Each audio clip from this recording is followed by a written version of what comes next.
जी दोस्तों, तो welcome to my channel जिसका नाम है चाय पियो और सीखो। एक ऐसा चैनल जिसमें चाय पीने के दौरान 5 से 10 मिनट के दौरान कुछ ना कुछ आपको नया सीखने को मिलता है और शायद आपको एक्सेल, वर्ड और पावरपॉइंट यूज करने में कुछ आसानी हो। तो आज का हमारा टॉपिक है कट, कॉपी और पेस्ट। ये बहुत बेसिक चीजें हैं एक्सेल के अंदर और मुझे यकीन है कि आपने काफी दफा ये किया होगा। लेकिन इस वीडियो में हम कट, कॉपी और पेस्ट की कुछ और ऑप्शंस को देखेंगे और देखेंगे कि इसकी शॉर्टकट्स क्या होते हैं और इसको आसानी से किस तरह किया जा सकता है। आइए चलते हैं। जी दोस्तों, तो आइए हम चलते हैं अपनी एग्जांपल की तरफ जिसमें हम कट, कॉपी और पेस्ट को एक्सप्लोर करेंगे कि एक्सेल में कट, कॉपी और पेस्ट किस तरह किया जाता है, इसके क्या शॉर्टकट्स हैं। अगर आप यहाँ पे देखें एक्सेल की रिबन के अंदर, तो यहाँ पे जो सबसे पहली चीज आपको नजर आएगी वो कट, कॉपी और पेस्ट के आइकॉन्स हैं।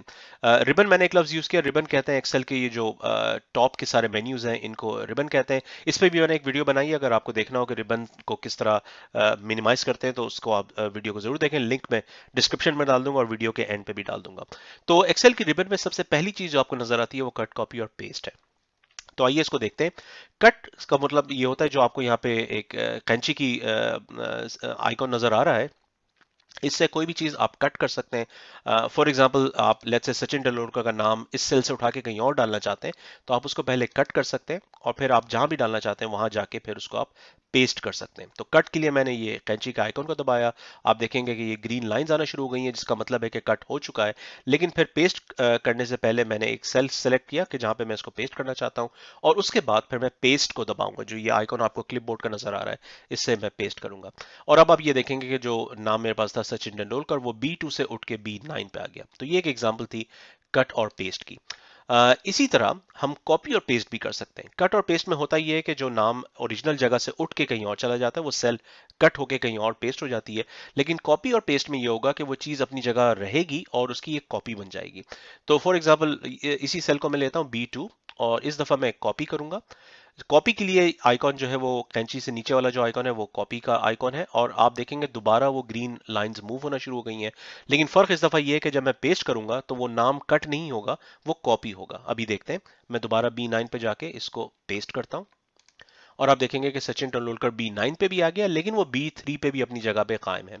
तो ये एक एग्जांपल थी कॉपी और पेस्ट की। तो कट और पेस्ट से ये होता है कि ओरिजिनल जगह से सेल हट जाता है और कहीं और चला जाता है। कॉपी में ये होता है कि वो ओरिजिनल अपनी जगह रहता है और पेस्ट जो है वो उसको कहीं और ले जाता है। तो ये था कट, पेस्ट और कॉपी और पेस्ट। लेकिन अगर आप फॉर्मूलाज इस्तेमाल कर रहे हैं तो थोड़ा सा सिचुएशन डिफरेंट है। फॉर एग्जांपल, मैं एक जल्दी से फॉर्मूला क्रिएट करता हूं। यहाँ पे एक टेस्ट मैचेस के नंबर्स दिए हुए तमाम प्लेयर्स के, और मैं जानना चाहता हूं कि इस लिस्ट में तमाम प्लेयर्स के टेस्ट मैचेस का टोटल कितना है। तो मैंने एक फॉर्मूला यहाँ पे डाल दिया। अगर आपको फॉर्मूला को देखना हो तो उस पर भी मैंने एक वीडियो बनाई है, लिंक मैं उसका डिस्क्रिप्शन में डाल दूंगा और वीडियो के एंड पे भी, कि फॉर्मूलाज किस तरह बनाते हैं।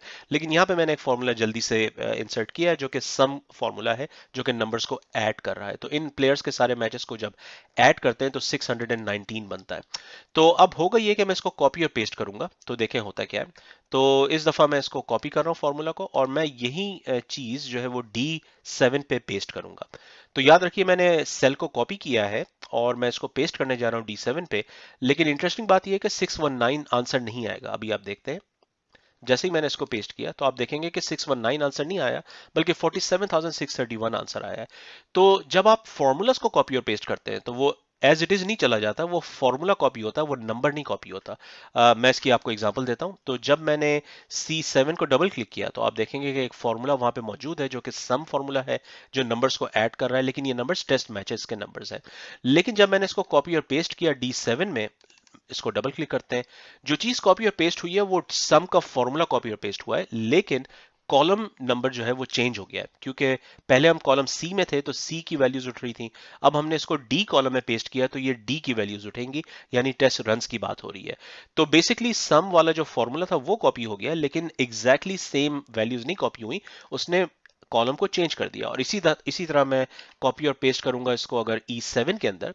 तो अब मैंने इसको D7 से उठाया है, अब मैं इसको E7 में पेस्ट करूंगा, तो अब आप देखेंगे कि फिर कोई और आंसर आ गया है 1465। लेकिन अगर मैं इसको डबल क्लिक करूं तो आप देखेंगे कि चीज वही है, सम फॉर्मूला कॉपी और पेस्ट हुआ है, लेकिन क्योंकि अब ये कॉलम ई के अंदर है तो ई कॉलम के अंदर जो नंबर्स थे उनको ऐड किया जा रहा है। तो ये थोड़ा सा एक फर्क था। अगर आप सिंपल टेक्स्ट को कॉपी करते हैं, जैसे कोई नाम लिखा हुआ है, तो वो कॉपी और पेस्ट आप करेंगे तो as it is copy paste हो जाएगा। लेकिन अगर आप फॉर्मूला को कॉपी करेंगे तो वो फॉर्मूला की शेप कॉपी हो जाती है, यानी कि इसमें अगर आप देखें C3 से लेकर C6 तक नंबर्स आ रहे हैं। जब मैं इसको कॉपी और पेस्ट करता हूं कॉलम डी के अंदर तो D3 से D6 के नंबर्स आ रहे हैं। तो यानी कि जो शेप था उस फॉर्मूला का वो वही सेम रहता है, 4 नंबर्स की बात हो रही है यहाँ पे, लेकिन कॉलम चेंज हो गया, सी से उठ के डी हो गया, और इसी तरह मैं ई में जाऊंगा तो ई हो गया। तो ये छोटा सा फर्क था। अगर आप कॉपी और पेस्ट करना शुरू कर दें फॉर्मूलास को तो कॉलम्स ऑटोमेटिकली चेंज हो जाते हैं। बाज दफा ये होता है कि आप ये नहीं चाहते, बाज दफा आप चाहते हैं 619 है तो 619 ही कॉपी होना चाहिए। इसके लिए मैं बाकी नंबर्स को हटाता हूं। तो अब मैं आपको वो तरीका बताऊंगा कि अगर आपके पास कोई फॉर्मूला है और उसको आप कॉपी एंड पेस्ट करना चाहते हैं, लेकिन फॉर्मूला के तौर पे नहीं कॉपी पेस्ट करना चाहते बल्कि वैल्यू के तौर पे पेस्ट करना चाहते हैं, तो वो भी मुमकिन है। तो दोबारा मैं इसको कॉपी करूंगा। मैंने सेल नंबर C7 को क्लिक किया है, आप देखेंगे कि इसके अंदर फॉर्मूला मौजूद है। मैंने इसको कॉपी किया और अब मैं ये करूंगा कि D7 में जाके मैं इसको सिंपल पेस्ट नहीं करूंगा, बल्कि पेस्ट के आइकॉन के नीचे आप देखेंगे एक छोटा सा एरो है, और पेस्ट के आइकॉन के नीचे जो एरो आप क्लिक करेंगे जहां पे अभी सर्कल ब्लिंक कर रहा है, तो वहां पे आपको एक ऑप्शन नजर आएगा पेस्ट वैल्यूज। और पेस्ट वैल्यूज में आपको देखें लिखा हुआ होगा 1 2 3। तो पेस्ट वैल्यूज को जब आप क्लिक करेंगे तो वो वैल्यू कॉपी और पेस्ट होगी, ना कि फॉर्मूला। तो फॉर्मूला कॉपी नहीं हुआ लेकिन वैल्यू कॉपी हो गई है। और अब मैं चेक करूंगा, सेल नंबर C7 में फॉर्मूला अपनी जगह बरकरार है, लेकिन जब मैं सेल नंबर D7 में जाऊंगा कोई फॉर्मूला नहीं है, सिर्फ वैल्यू कॉपी और पेस्ट हो गई है। तो ये एक छोटा सा ट्यूटोरियल था जिसमें कॉपी और पेस्ट की हमने एग्जांपल देखी। और हमने देखा कि अगर आपके पास सिंपल टेक्स्ट है किसी सेल के अंदर तो उसका कॉपी और पेस्ट थोड़ा सा डिफरेंट होता है, लेकिन अगर आपके पास किसी सेल के अंदर फॉर्मूला है तो उसका कॉपी और पेस्ट थोड़ा सा डिफरेंट होता है। लेकिन अगर आप फॉर्मूले की वैल्यू को कॉपी पेस्ट करना चाहते हैं तो उसका भी एक तरीका है, और वो है कॉपी और पेस्ट वैल्यू। जब आप कॉपी और पेस्ट वैल्यू करेंगे तो सिर्फ और सिर्फ उसकी वैल्यू कॉपी और पेस्ट होगी, पूरा फॉर्मूला कॉपी और पेस्ट नहीं होगा। तो ये कुछ एग्जांपल्स थी कॉपी और पेस्ट की। मजीद इसमें बहुत सारे ऑप्शंस हैं, मैं नई वीडियोस बनाता रहूंगा। तो आप जरूर इन वीडियोस को देखें। वीडियो के एंड पे मैं लिंक डाल दूंगा मजीद एक्सेल की वीडियोस की, एक प्लेलिस्ट होगी। प्लस जैसे मैंने आपको कहा कि फॉर्मूलाज बनाने की वीडियो भी है, उसका भी लिंक डाल दूंगा। और रिबन की हमने बात की, रिबन के बारे में आप मजीद जानना चाहते हैं तो उसका लिंक भी मैं डाल दूंगा। चैनल को जरूर सब्सक्राइब करें, जो चीज़ पसंद या नापसंद हो उसको कमेंट्स में लिखें, और उम्मीद होगी कि आप मजीद वीडियोस भी देखें। मिलते हैं फिर अगले चैनल में, अगले वीडियो में। Thank you.